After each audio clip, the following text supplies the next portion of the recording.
ಪ್ರೀತಿಯ ಚುಂಚಶ್ರೀ ಅಭಿಮಾನಿಗಳೇ ಹಾಗೂ ಕಾಲಭೈರವೇಶ್ವರನ ಭಕ್ತವೃಂದದವರೇ, ಏನು ಇವತ್ತು ನಾನು ವಿಶೇಷವಾಗಿ ಮಾತಾಡ್ಲಿಕ್ಕೆ ಇಷ್ಟಪಡ್ತಾ ಇರ್ತಕ್ಕಂಥದ್ದು ಅಂದ್ರೆ ಶ್ರೀರಂಗಪಟ್ಟಣದ ಹಾಲಿ ಶಾಸಕ ಬಂಡಿ ಸಿದ್ದೇಗೌಡ ಇವರು ಒಕ್ಕಲಿಗರ ಸಮುದಾಯದ ಬಗ್ಗೆ ಬಹಳ ಕಾಳಜಿಯನ್ನು ಇಟ್ಕೊಂಡಿದ್ದಾರ್ರಿ.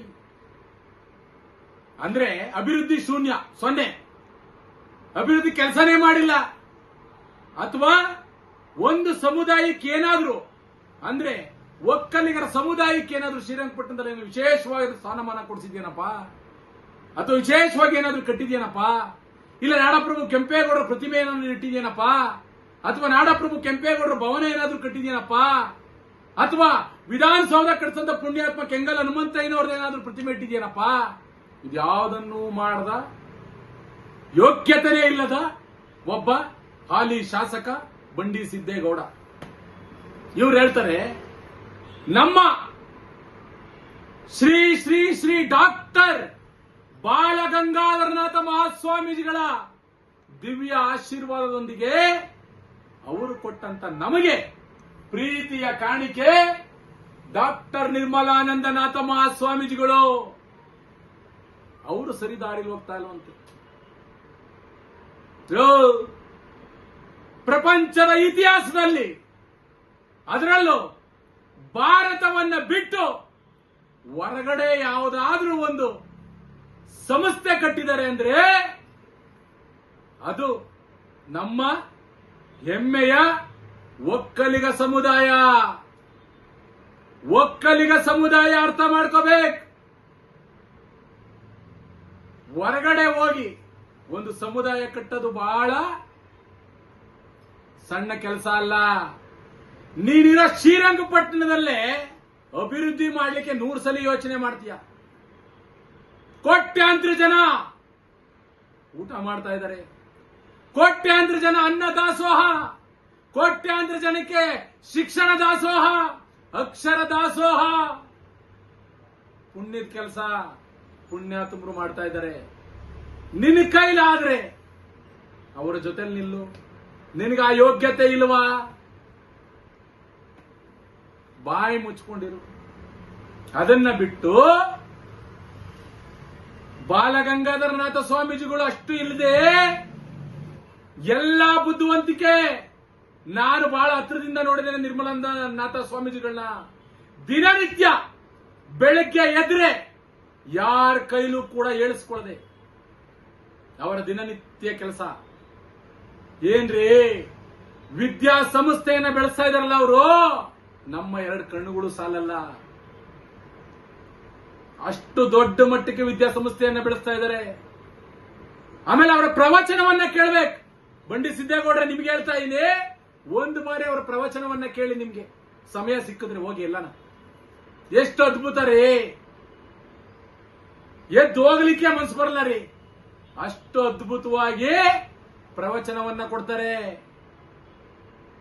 ಎಷ್ಟು ವಿಚಾರವಂತರು. ನಮ್ಗನ್ಸುತ್ತೆ ಏನಪ್ಪ ಈ ಚಿಕ್ಕ ವಯಸ್ಸಲ್ಲಿ ಇಷ್ಟು ವಿಚಾರವನ್ನ ತಿಳ್ಕೊಂಡಿದಾರಲ್ಲ ನಮ್ಮ ಸ್ವಾಮೀಜಿಗಳು. ಸುಮ್ಮನೆ ಮಾಡಿಲ್ಲ ಇವ್ರನ್ನ. ಅದಕ್ಕೆ ನಾನು ಹೇಳ್ತಾ ಇದ್ದೀನಿ, ನಮ್ಮ ಸ್ವಾಮೀಜಿಗಳ ಬಗ್ಗೆ ಮಾತಾಡ್ಲಿಕ್ಕೆ ಮುಂಚೆ ಅವರ ಇತಿಹಾಸವನ್ನ ತಿಳ್ಕೋ. ಇತಿಹಾಸ ಗೊತ್ತಿದ್ರೆ ಮಾತ್ರ ಇತಿಹಾಸದ ಬಗ್ಗೆ ಮಾತಾಡ್ಲಿಕ್ಕೆ ಸಾಧ್ಯ. ನಿನ್ಗೆ ಅವ್ರ ಇತಿಹಾಸನೇ ಗೊತ್ತಿಲ್ಲ. ಅದಕ್ಕೆ ನಾನು ಹೇಳ್ತಾ ಇರೋದು, ಮೊದಲು ನಿನ್ನ ಕ್ಷೇತ್ರವನ್ನು ಉದ್ಧಾರ ಮಾಡೋ. ನಿನ್ನ ಕ್ಷೇತ್ರದಲ್ಲಿರ್ತಕ್ಕಂಥ ಒಕ್ಕಲಿಗರಿಗೆ ಅವ್ರ ಪರವಾಗಿ ನಿಂತ್ಕೊಳ್ಳಯ್ಯ. ಆ ಯೋಗ್ಯತೆನೂ ಇಲ್ಲ ನಿನಗೆ. ನಮ್ಮ ಸ್ವಾಮೀಜಿಗಳ ಬಗ್ಗೆ ಮಾತಾಡ್ತೀಯ ಅಂದ್ರೆ ಬಂಡಿ ಸಿದ್ದೇಗೌಡ, ನಿನಗೆ ಶ್ರೀರಂಗಪಟ್ಟಣದ ಜನ ಇದನ್ನ ದಯವಿಟ್ಟು ತಲೆಯಲ್ಲಿ ಇಟ್ಕೋಬೇಕು. ನೀವು ಮುಂದೆ ಎಲೆಕ್ಷನ್ ಬರುತ್ತಲ್ಲ, ಅವಾಗ ಬಂಡಿ ಸಿದ್ದೇಗೌಡರಿಗೆ ಈ ವಿಚಾರವನ್ನು ಎತ್ಕೊಂಡು ಖಂಡಿತವಾಗೂ ಬುದ್ಧಿ ಕಲಿಸ್ಬೇಕು. ನೀವು ಅಲ್ಲಿ ಜನ ಪ್ರಶ್ನೆ ಮಾಡ್ರಿ. ನೋಡ್ರಿ, ತಪ್ಪು ಯಾರೇ ಮಾಡಿದ್ರು ಪ್ರಶ್ನೆ ಮಾಡುವಂತದ್ದಾಗಬೇಕು. ಅದು ನಮ್ಮ ಕರ್ತವ್ಯ. ಯಾರೇ ಮಾಡ್ಲಿ, ನಾನು ಹೇಳ್ತಾ ಇದ್ದಲ್ಲ, ನಮ್ಮ ಸ್ವಾಮೀಜಿಗಳು ತಪ್ಪು ಮಾಡಿದ್ರೆ ಇಡೀ ಭಕ್ತರೊಂದನೆ ಎದೊಳ್ತಾ ಇತ್ತು ಇಷ್ಟೊತ್ತಿಗೆ. ಅವರು ನಮ್ಮ ಸಮುದಾಯವನ್ನ ಬಿಳಿ ಬಟ್ಟೆಯ ರೀತಿಯಲ್ಲಿ ಇಟ್ಟಿದ್ದಾರೆ. ಒಂದು ಕಪ್ಪು ಚುಕ್ಕೆನೂ ಕೂಡ ನಮ್ಮ ಸಮುದಾಯದ ಸ್ವಾಮೀಜಿಗಳು ಅಂಟ್ಲಿಕ್ಕೆ ಸಾಧ್ಯ ಇಲ್ಲ. ಕಾಲ ಭೈರವನ ಆಶೀರ್ವಾದ ಇದೆ. ಪರಮ ಪೂಜ್ಯ ಜಗದ್ಗುರು ಬಾಲ ಗಂಗಾಧರನಾಥ ಮಹಾಸ್ವಾಮೀಜಿಗಳ ಆಶೀರ್ವಾದ ಇದೆ.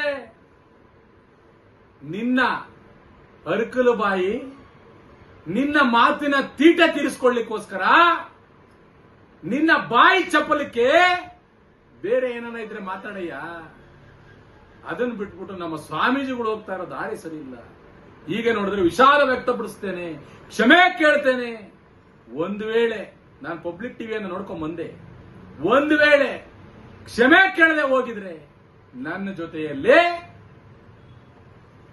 ಹೆಣ್ಣು ಮಕ್ಕಳನ್ನ ಕರ್ಕೊಂಡ್ಬಂದು ನಿನ್ನ ಮನೆಯ ಮುಂದೆ ಗೆರಾವ್ ಅಂದ್ರೆ ಧಿಕ್ಕಾರ ಹಾಕುವಂತ ಕೆಲಸವನ್ನ ಮಾಡ್ತಾ ಇದ್ದು ಬಿಡ್ತಿರ್ಲಿಲ್ಲ, ಖಂಡಿತವಾಗೂ ಬಿಡ್ತಿರ್ಲಿಲ್ಲ.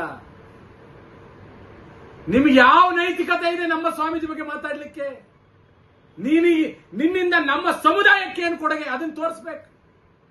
ಏನ್ ನಾಡಪ್ರಭು ಕೆಂಪೇಗೌಡ ತರ ಯಾವ್ದಾರ ನಗರ ಕಟ್ಟಿದ್ಯಾ? ಕೆಂಗಲ್ ಹನುಮಂತ ಇವರ ತರ ವಿಧಾನಸೌಧ ಕಟ್ಟಿಸಿದ್ಯಾ? ಎಸ್ ಎಂ ಕೃಷ್ಣವ್ರ ತರ ವಿಕಾಸ ಸೌಧ ಕಟ್ಟಿಸಿದ್ಯಾ? ಎಲ್ಲದಕ್ಕೆ ಹೆಚ್ಚಾಗಿ ಸುವರ್ಣ ಸೌಧವನ್ನ ಕಟ್ಟಿಸಂತ ಪುಣ್ಯಾತ್ಮ HD ಕುಮಾರಸ್ವಾಮಿ ಆತರ ಏನಾನ ಮಾಡಿದ್ಯಾ? ಯಾವುದೂ ಇಲ್ಲ. ನಿನ್ನ ಅಭಿವೃದ್ಧಿ ಶ್ರೀರಂಗಪಟ್ಟಣಕ್ಕೆ ಹಂಗೆ ಶೂನ್ಯನೋ ನಮ್ಮ ಸಮುದಾಯಕ್ಕೂ ಹಂಗೆ ಶೂನ್ಯ. ಕೆಲವರೆಲ್ಲ ಇದೀರಾ, ನಿಮ್ಮ ಅರಕಲು ಬಾಯಿಗಳನ್ನ ಬಿಡ್ಬೇಕು. ಬಿಡದೆ ಹೋದ್ರೆ ಬಿಡಿಸುವಂತ ಕೆಲಸ ನಮ್ಗೆ ಗೊತ್ತಿದೆ.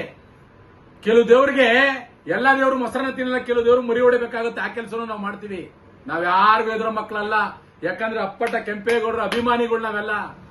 ಯಾರ ಋಣದಲ್ಲಿ ಏನು ಬದುಕಿಲ್ಲ. ಇದನ್ನ ಅರ್ಥ ಮಾಡ್ಕೋಬೇಕು. ಇನ್ನೊಮ್ಮೆ ಬಾರಿ ಚುಂಚ ಶ್ರೀಯವ್ರ ಬಗ್ಗೆ ಆಗಲಿ, ನಮ್ಮ ಸಮುದಾಯದ ದೊಡ್ಡ ಮಟ್ಟದಲ್ಲಿರ್ತಕ್ಕಂಥ ಯಾವುದೇ ನಾಯಕರುಗಳ ಬಗ್ಗೆ ಮಾತಾಡಕ್ ಮುಂಚೆ 100 ಬಾರಿ ಯೋಚನೆ ಮಾಡಬೇಕು. ಬಂಡಿ ಸಿದ್ದೇಗೌಡ್ರೆ, ನಿಮಗೂ ಅಷ್ಟೇ. ನಮ್ಮ ಸಮುದಾಯದ ಬಗ್ಗೆ ಯಾರೇ ಮಾತಾಡ್ಲಿ, ಯಾವನೇ ಮಾತಾಡ್ಲಿ, ಬಿಡುವ ಮಾತೇ ಇಲ್ಲ. ಯಾಕಂದ್ರೆ ಅದು ತಪ್ಪಿದ್ರೆ ನಾವು ಕೂಡ ತಲೆ ಬಗ್ಗಿಸ್ತೀವಿ, ಇಲ್ಲ ಅಂತ ಹೇಳಲ್ಲ. ಆದ್ರೆ ಇಲ್ಲಿ ಒಂದು ಕ್ಷೇತ್ರವನ್ನ ದೊಡ್ಡ ಮಟ್ಟಕ್ಕೆ ಕೊಂಡೊಯ್ತಾ ಇದ್ದಾರೆ ನಮ್ಮ ಡಾಕ್ಟರ್ ನಿರ್ಮಲಾನಂದನಾಥ ಮಹಾಸ್ವಾಮೀಜಿಗಳು.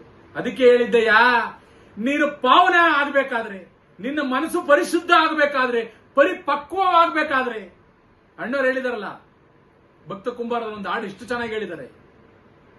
ಹಾಡನ್ನ ಜ್ಞಾಪಿಸ್ಕೋ. ಅದಕ್ಕೆ ಹೇಳೋದು, ಇವೆಲ್ಲವೂ ನಿನ್ಗೆ ಪರಿಪಕ್ವವಾಗಬೇಕಾದ್ರೆ ನಮ್ಮ ಸ್ವಾಮೀಜಿಗಳ ಪ್ರವಚನವನ್ನ ಕೇಳು.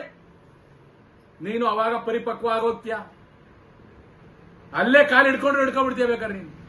ಯಾಕಂದ್ರೆ ಅವರಷ್ಟು ಬುದ್ಧಿವಂತಿಕೆ, ಅಭಿವೃದ್ಧಿ ಕಡೆ ಗಮನ, ಪ್ರತಿಯೊಬ್ಬರನ್ನು ಪ್ರೀತಿಯಿಂದ ಕಾಣುವಂಥದ್ದು, ಎಲ್ಲವೂ ಮಾಡುವಂತ ಕೆಲಸ ನಮ್ಮ ನಿರ್ಮಲಾನಂದನಾಥ ಮಹಾಸ್ವಾಮೀಜಿಗಳ ಜೊತೆಯಲ್ಲೇ ಬಂದಿದೆ.